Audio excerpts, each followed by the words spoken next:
Hello friends, and welcome to Bayous and Beyond. I'm Chef Chad DeZormo, and I'm going to be your guest chef today.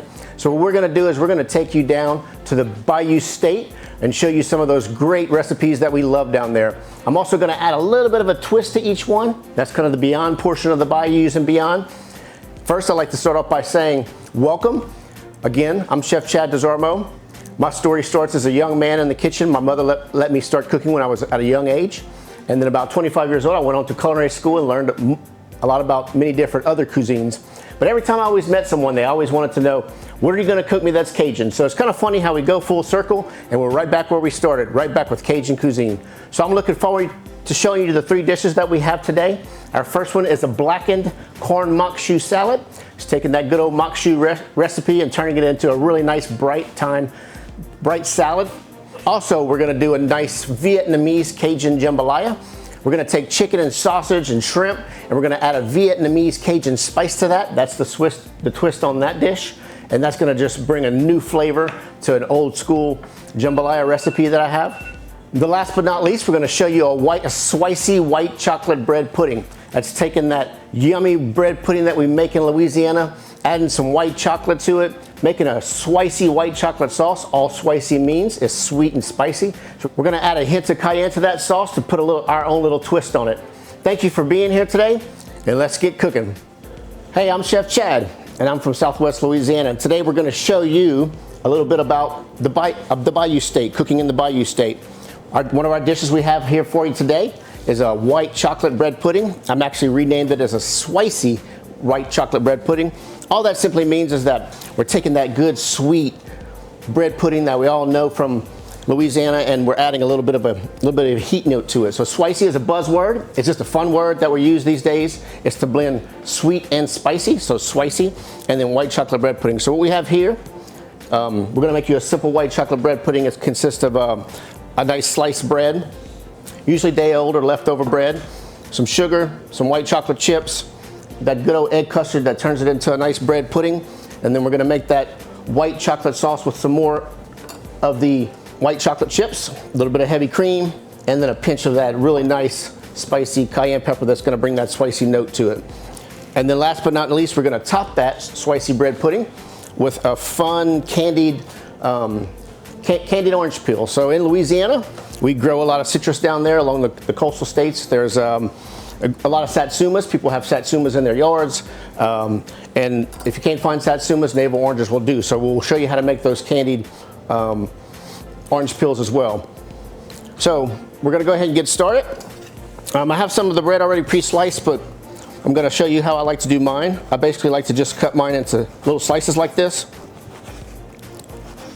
You can tear it off with your fingers. You can cut it into chunks. There's a lot of different ways you can do it. To me, this is just easy, and it soaks up a lot of that nice custard. Now, bread pudding is today, as we know it, is a pretty decadent dish. It didn't start off that way. Bread pudding comes back from the 11th century, back when, it's back in England. Whenever shop owners and/or people had leftover bread, they didn't want to waste that bread, so they made a variation or a version of this that was really not what it is today. It was simply just they would take this bread and they would soak it in water and then squeeze it out, and they would add spices and they would add seasonings to it, and then let people eat it that way. As time progressed, we came out with the pudding part of that. So that's a portion that came to us from the British.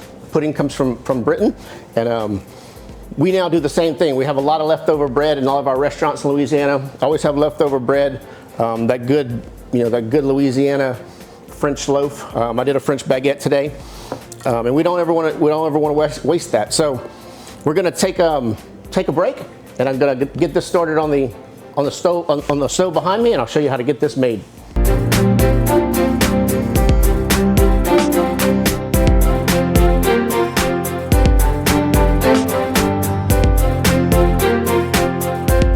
Hey friends, welcome back. We're going on to the next stages of this spicy white chocolate bread pudding that I told you about. Gave you a little bit of history of it. internationally known as a dessert from Louisiana. We just learned that it didn't come from Louisiana originally. So I'm going to take you through some of the steps of how to get this started. So we sliced our bread, it's nice and ready to go. And we're going to get our heavy cream and milk warming on the stove. And next we're going to get our sugar in there. I'm going to give that a little stir.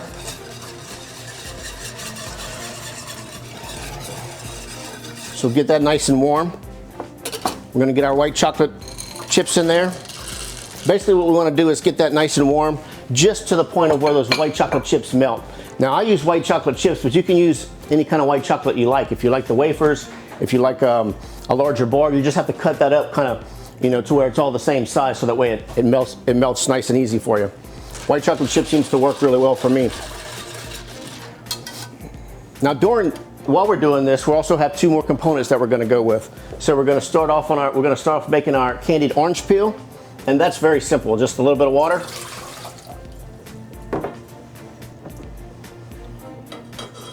2 cups of sugar, and then we'll get that baby rolling. You just want to get that going on a nice boil. After you let that boil for a while, it's going to kind of turn into a candy syrupy kind of mixture. That's what we're looking for before we put those oranges in there.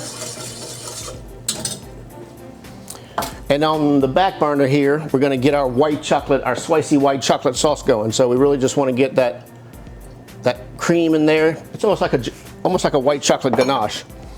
And then we're going to once we get that nice and warm, we'll add those white chocolate chips. Let that come down to a simmer. Just get it hot enough to melt those chocolate chips. We're going to add our cayenne pepper. That's going to give us that nice spicy note to it that I talked about. And then once all this gets ready, we're going to throw it on top of that sliced bread that we already have sliced out for you. And we're going to pop it in the oven at 300 degrees. So stay tuned. We'll be back.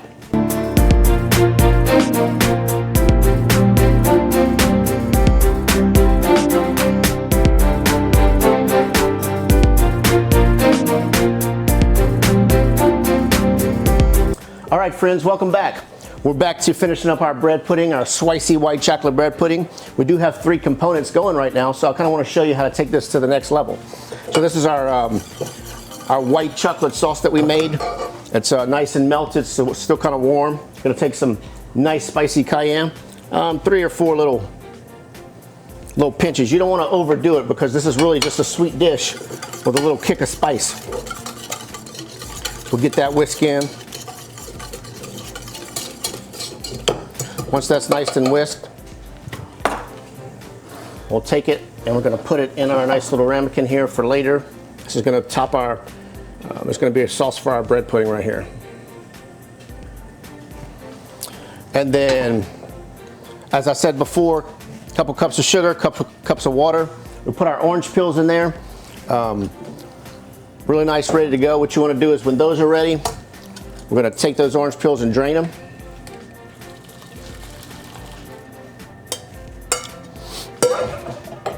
We're going to let this cool off for about 5 minutes. Once those are cool, we'll toss those in a bowl of granulated sugar, and then you set them out to dry, and they'll make you a really nice candied orange peel you can use for other things as well, but it goes really nice, gives some texture to this bread pudding. Then last but not least, here's our custard, the stuff that makes it delicious, y'all. So what we're going to do here is you have your egg mixture, and you want to take that off, took it off the heat, and then you just want to whisk that into the pot. A little bit at a time. You don't want to turn it into scrambled eggs. This is what's going to make that really delicious custard come through on your bread pudding. And the white chocolate is melted down in there. Now the reason you melt the white chocolate down into the sauce to get the full flavor that you're looking for is if you just throw white chocolate chips inside the bread pudding and try to bake it, the baking time's too long, and those white chocolate chips they kind of disintegrate over time. So funny story about scrambled eggs. You know, my very first lesson in cooking was with my mom when I was a young boy, at about 4 or 5 years old. I asked her if I could pull up next to her in the kitchen and if I could cook with her. I want to do scrambled eggs. She said, sure, no problem. So I pulled my chair up, I whipped up the eggs, I threw those eggs in the pan and I just stared at them and watched them cook. And then I just said, Mom, what's wrong? Something happened. They didn't scramble. And my dad said, man, that's okay. You just made an omelet. So we cut up ham and cheese. We threw the ham and cheese in the pot, and we cooked omelets for like the whole next year. Everybody has a food story. I just share mine with you. If you're here watching today, you're a home cook or a chef, we all arrived where we are today because of some reason.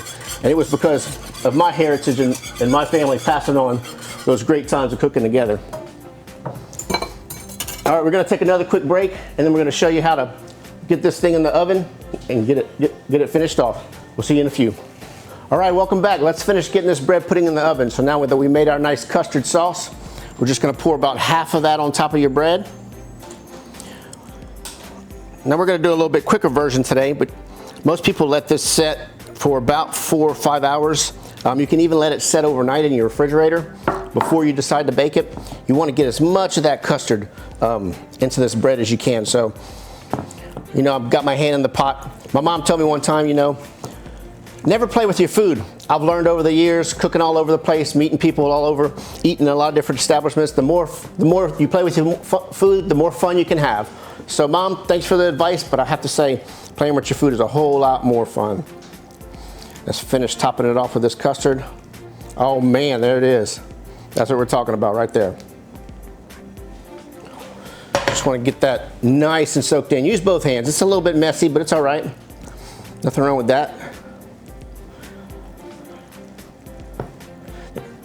The sign of a good cook is a messy kitchen. That's what we say at my house, as my wife has to clean it up for me.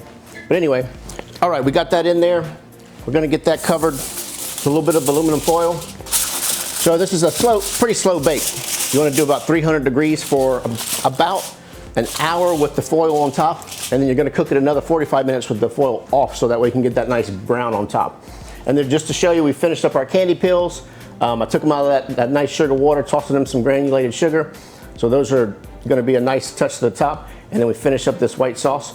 And so let's get this in the oven, and we'll be back and show you what it looks like when it's done.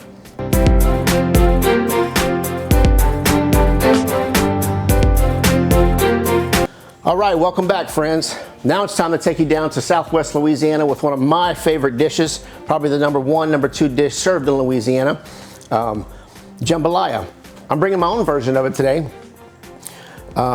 There's 2 different types of jambalayas out there. There's a Cajun style jambalaya, which we call brown jambalaya. There's a Creole style jambalaya, which has a little bit more seafood, maybe some tomato product in it. So I am fusing mine together. I'm actually calling it a Vietnamese Cajun jambalaya. And the reason I'm doing that is because I'm gonna show you how to make a traditional jambalaya, but I'm really gonna bring in a new flavor to it. So one of the hottest trending flavors last year, I work in the spice industry, happened to be a Vietnamese Cajun seasoning. So we're gonna use that, and all that does is take those nice, hearty flavors of Cajun seasoning, those cayennes and those paprikas, and add some brightness to it. It gives it some lemongrass flavor. There's a little lime in there, a little ginger, and so it just brings another element to the dish. So we wanna get that pot nice and going, nice and hot. And we're gonna start off by, today I have a chicken, sausage, and shrimp. I like to add a little bit of shrimp in there. So chicken and sausage was my favorite when it comes to gumbo and or jambalaya. And I also like to add a little bit of shrimp because down in the Gulf Coast area, we have this wonderful, amazing shrimp. You can use any kind of shrimp you like. Today I'm using some Argentinian reds. I have a fresh sausage that I'm using. Jambalaya is typically sometimes cooked with smoked sausage, but I like to get that nice browning from a fresh sausage, and then I have some diced up chicken thighs. So let's get these in the pot.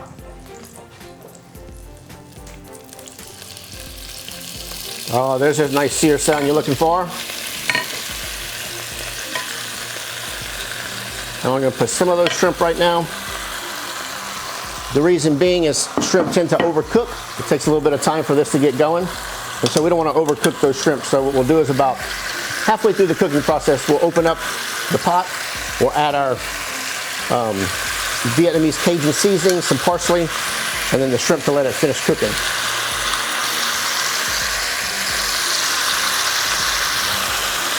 That's the sound you want. You want that pot to talk to you. Now where the brown color comes in jambalaya from is by letting that meat sear down to the bottom of the pot. As it sears, it kind of sticks to the pot. we call it viads, that sticks to the bottom of the pot. So that's going to give you your color once you add your stock and all of that good stuff. Also in jambalaya, we like to use long grain rice. It's a staple of Louisiana. We grow it there. It's our favorite rice, but you can use a rice that you like to use. Of course, the Holy Trio. The Trinity is always going to be in just about any Cajun dish that you can come across, and then add that with some garlic. When I was growing up, if it didn't have the Holy Trinity in there with garlic, then it just wasn't a Cajun dish, you know.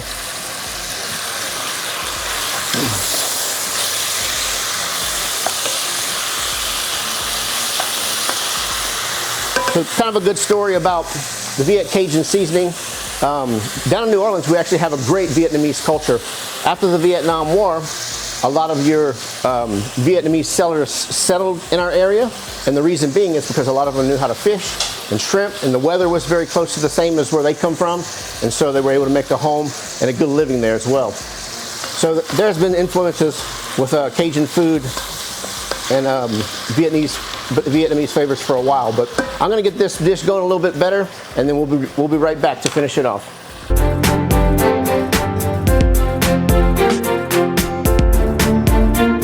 Welcome back. We're going to show you how to finish up this jambalaya from Southwest Louisiana. Of course, we got that meat nice and browned. We're going to go ahead and add our Holy Trinity here: bell peppers, onions, celery. Always finish that with a little bit of garlic. And that smell is undeniable, man. Your next door neighbors will smell it. They want to come over to your house for dinner, I can promise you that.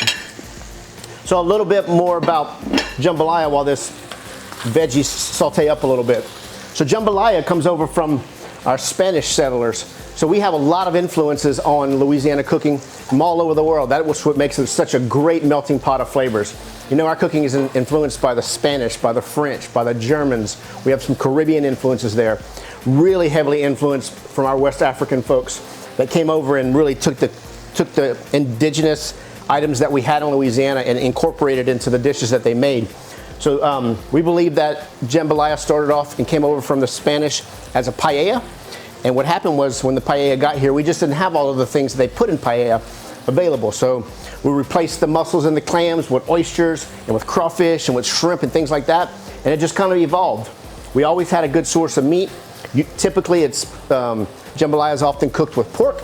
I don't have any pork in mind today, but pork, chicken, sausage, and then the veggies that you see me put in here today, and then infused with a little bit of seafood, because that was always a plentiful item as well.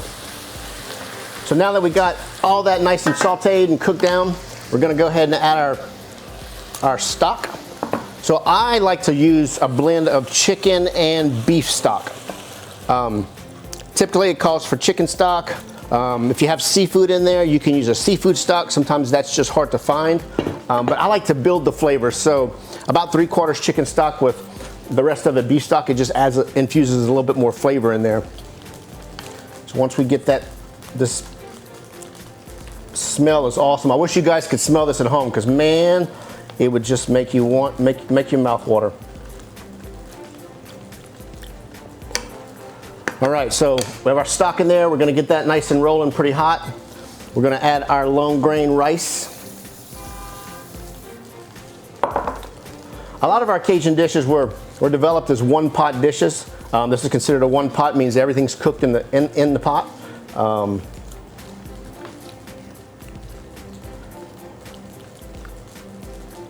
All right, we're gonna go ahead and season that up now. Don't be too shy with your seasoning. There's a lot of liquid in here. There's a lot of rice that's gonna absorb a lot of that flavor. So go ahead and be free with your seasoning. The jambalaya will take it on well.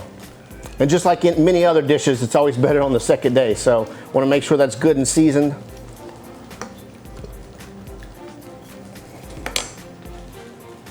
There we go, we'll get that boiling. What you want to do is bring that up to a boil and then reduce that heat and let it cook for about 45 minutes. So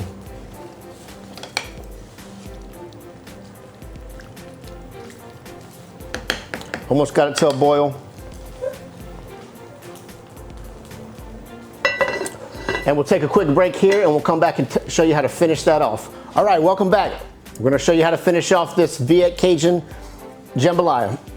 I don't like to typically take my lid off too much during the jambalaya cooking process, but for this one, because I don't want to overcook my shrimp, I do. So at this time, since we're going to go ahead and take it off once, we're going to add a little bit of fresh parsley. I always like to use Italian flat leaf parsley. It has a nice flavor to it. We'll get that stirred in there. There we go. Boy, it smells so good, looking good. All those colors and flavors are coming together. And then right at the end here, we're going to add the rest of our shrimp. Actually, we'll just leave those on top. We're not even going to stir them in. I don't want them to overcook down too much. If you overcook shrimp, they tend to get a little bit rubbery on you. So that's ready to go. Pop the lid on that. About 40 minutes, we'll have a wonderful jambalaya to be able to show you. We'll be right back. We'll garnish it with some fresh green onions. We'll see you in a few minutes. Thank you.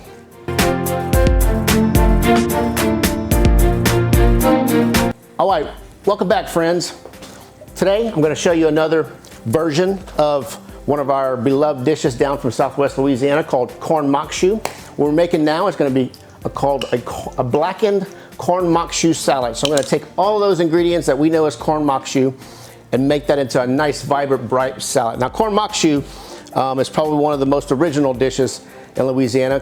Comes to us from our Native American friends. Typically, all the ingredients are braised or cooked down and served as a side dish, or a little butter and creams added to it to make a stew of some sort or some type of soup.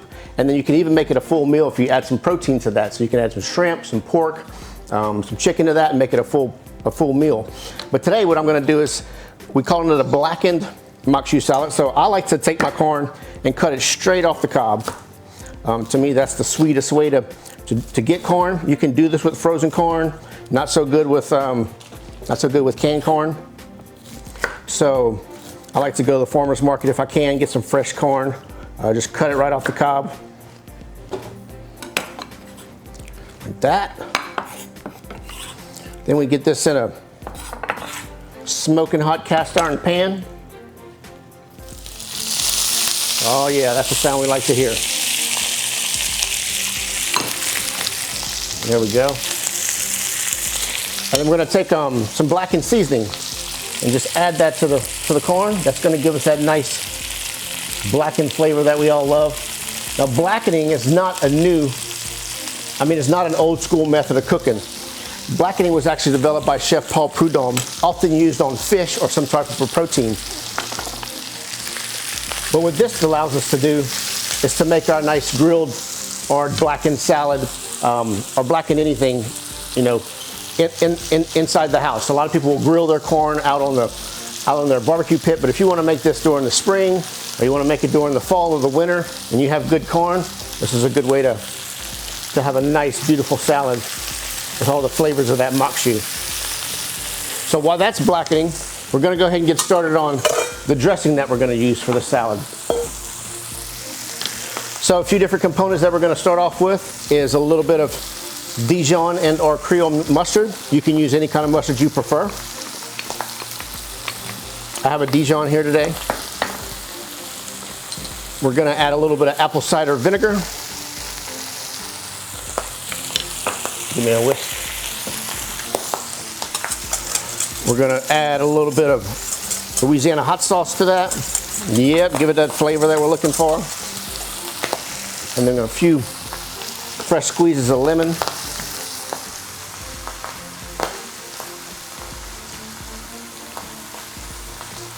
So our corn over here is talking to us, that's okay. We're looking for that black color that we're looking for. Now this is kind of a little bit of garlic in there. So this is kind of a high acid dressing. I don't like a whole lot of dressing on my salads. This one has, a lot of kind of sour components to it. So I'm also going to incorporate the use of some of our Louisiana sweet cane syrup. That's going to help balance that out and also bring some extra sweet flavor to that corn when it comes out.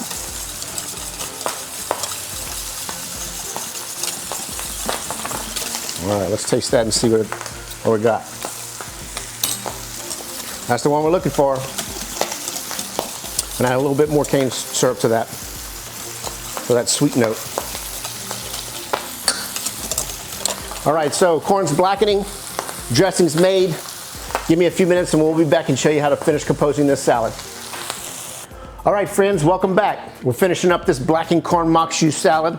We got that blackened corn out of that cast iron pan and we had to cool it down a little bit. We're gonna finish it up here with a little bit of red onion, some sliced celery.